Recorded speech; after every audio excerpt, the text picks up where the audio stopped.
In the icy expanse of Siberia, where silence is often the only sound, a deep, resonating hum echoed through the frosty air.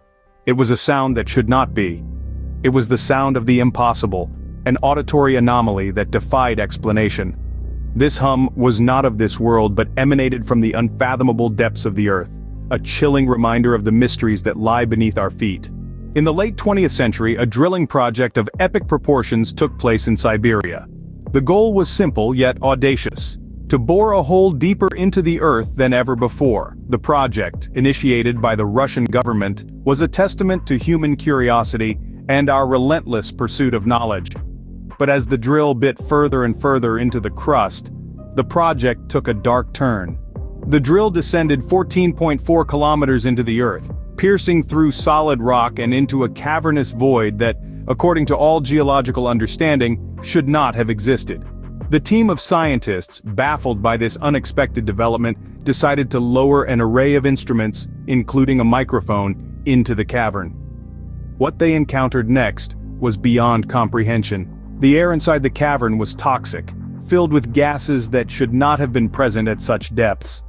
The temperature was a scorching 1,000 degrees, a stark contrast to the frozen Siberian surface. But the most disturbing discovery was the sound. From the depths of this subterranean abyss came a sound so chilling, so haunting, that it caused most of the crew to abandon the project.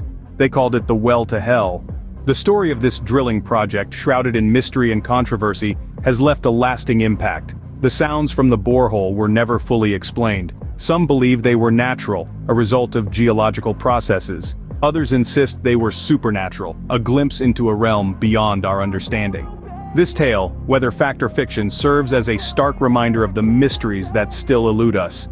It underscores the limits of our knowledge and the dangers of venturing into the unknown. It forces us to question, to ponder, and to wonder. What lies beneath our feet? What secrets does the earth hold in its depths? And most importantly, are we ready to face the answers? The sounds from the Siberian borehole may have faded into the annals of history, but their echo remains, a chilling reminder of the project that went terribly wrong. A project that began with curiosity and ended in fear. A project that, for better or worse, changed our perception of the world beneath us.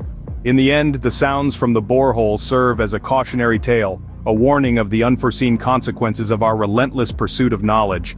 They remind us that some mysteries are perhaps best left unsolved, that some doors are perhaps best left unopened. After all, as the old adage goes, curiosity killed the cat.